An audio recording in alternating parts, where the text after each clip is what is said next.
What's up, y'all? Hope everyone had a great bye week. Welcome back.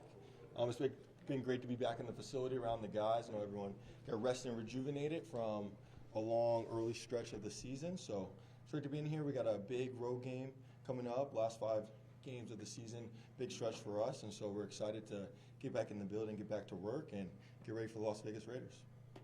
What was it like the last week plus for you? What did you work on? What do you look at when you finally had a chance to take a breath?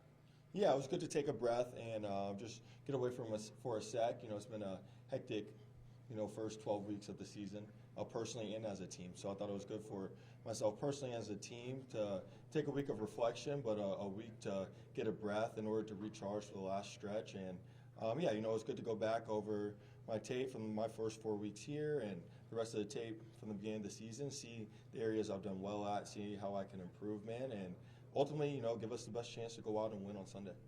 You have to be careful not to overanalyze yourself sometimes too, and when you start. Oh, I don't do that at all. I think over analysis is for people outside looking in usually. So, I just take everything with a grain of salt. I comb over the tape, review my notes. Again, you identify things you've done well to build on those, identify improvement points as we all need to grow and improve in our roles, and then from there, you go out and take advantage of the next opportunity. Josh, what's this process been like, talking with Kevin and talking with the rest of the offensive staff about helping them mold the offense in a way that features what you do well in a way that helps you?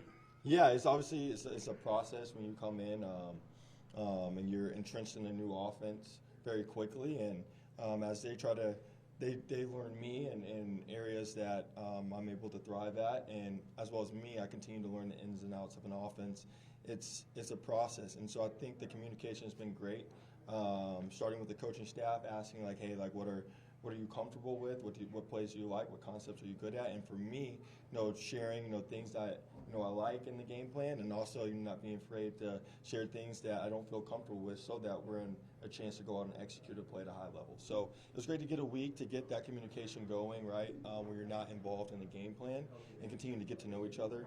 And we'll continue to do that, but I'm excited to get to work. I know we'll put together a good plan, and we'll give our chance to go out and put up some yards and points on Sunday. What do you think are the things that you thrive at? Yeah, I think rhythm passing, being able to extend plays when needed, but also when the first guy's open, getting him the ball accurately and efficiently so that he can catch and run and make plays. And those are all things that Kurt has done at a high level in this offense, and in order to keep that rhythm, keep that timing for the receivers and the guys around me, those are things that I'll continue to excel at in this offense. So it was good. It's been a very productive week, and I'm excited for this game plan. I'm excited to be back in the facility around the guys working. It's cool to get away for a second and recharge, but you start to miss your teammates and the routine of coming to the facility and preparing for the next opponent. So it's been great to get back to work. What changes with significantly different offensively, or just some tweaks that here and there, or how would you kind of describe the? No, I mean it's just tweaks, right? Like, I think you can always over speculate based on a previous performance, both good and bad. And so there's no reason to blow it up, man. We just got to do what we're good at. Protect the football and make the routine plays when they're out there, and we do that, man. We'll play good football. It's very simple. What changes with Justin Jefferson back in the lineup? Obviously, JJ being out there, he's an efficient and dynamic playmaker. So that changes having him in the lineup. But for me, man, I got to still go through my same process and trust the plans and trust the game that, when the opportunities are there for him to get the ball, he'll get it. He'll go out and make a play. And when the opportunity is for the ball to go somewhere else, those guys who have been making plays throughout the time and stepping up into those bigger roles, they'll make the play. So it's great to have JJ back, and we're getting up to speed as quickly as possible so that we can hit the ground running on Sunday. But for me, man, you still got to play good, clean, efficient football. You can't go forcing balls because obviously teams are going to have a plan for Justin Jefferson out there, right? So we still got to play good football. And when the plays are there, man, I know he'll make them, and he'll make big plays for us. Kevin talked about watching film with you just one-on-one. What was that like? Have you ever done that with the head coach before? I've done that with play callers before, in the past. So I thought it was good that we had the week to do that. So I can see the game more from his eyes. As a quarterback, you want to be able to go out and execute a play based on the intent of why the play is being called. Like if there's a shot, you want to be able to take it. If we get the opportune look, if there's not, you want to get the ball out of your hands so that the chains are moving, we're playing efficient offense. So it's good to see it from his eyes. I know it's probably good for him to see it from my eyes, as we didn't have the OTAs and camps and all those reps that we would have had in a normal season. So it was very productive communication, man. I know it will help us as well moving forward. There's a chance they were going to make a quarterback change. When did you find out you were going to be the guy this week, and what was that kind of conversation like? Yeah, the conversation was smooth and open. I'll keep like everything that we talked about pretty in-house, but the conversation was open from the second the game ended last week to this moment here on Wednesday.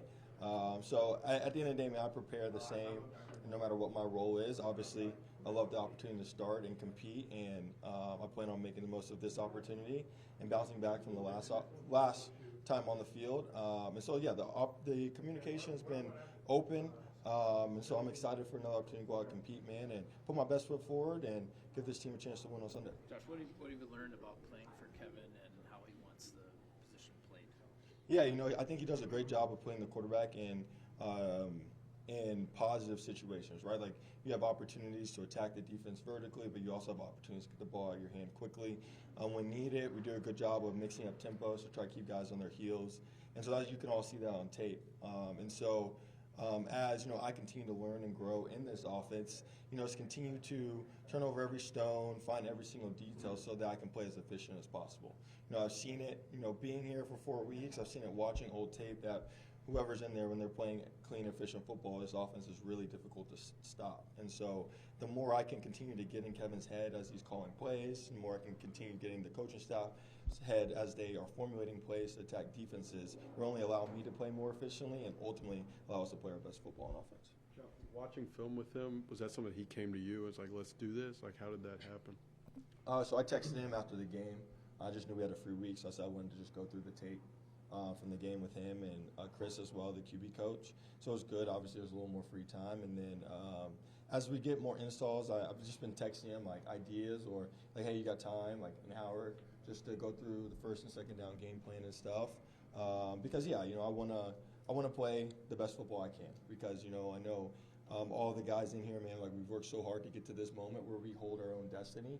And so when the ball's in my hands, I don't want any question or hesitation out there on that field. I want to go out and play as clean as possible. So it's been good open communication. He's also texted me to come in and sit down and talk ball as well and things that he's seeing, how I can improve. So it's been communication been going both ways. It's been an open line of communication, which has been good because that's the communication you have to have in order to be successful on Sundays. Josh, you mentioned kind of the time with Kevin helping you again to understand the intent and the why of the play. How important is that for a quarterback? Like, are you able to function normally when you don't have that, or is that something that if you're going to be at your highest level, you have to have a coach?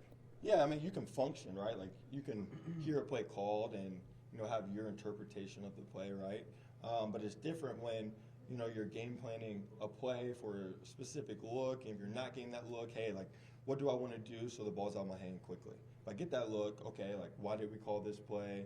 Now we get the look, how are we trying to attack it? So, yeah, you can survive, but you're not going to play the most efficient version of football out there, right? You might be holding the ball, a couple extra hitches, letting the rush affect the game. And ultimately, that's when defenses thrive because they got some really good players across the ball. So when you're able to get the ball in your hand and know, hey, like, this look I'm trying to attack, and if I don't get this look, this is exactly what I'm doing, you're able to play quickly and not just survive, but actually attack the defense that's across from you. Kevin and them have talked a lot over the last year and a half about how defenses defend Justin and how different that may be to like a normal game. How different is it? How much do you prepare for?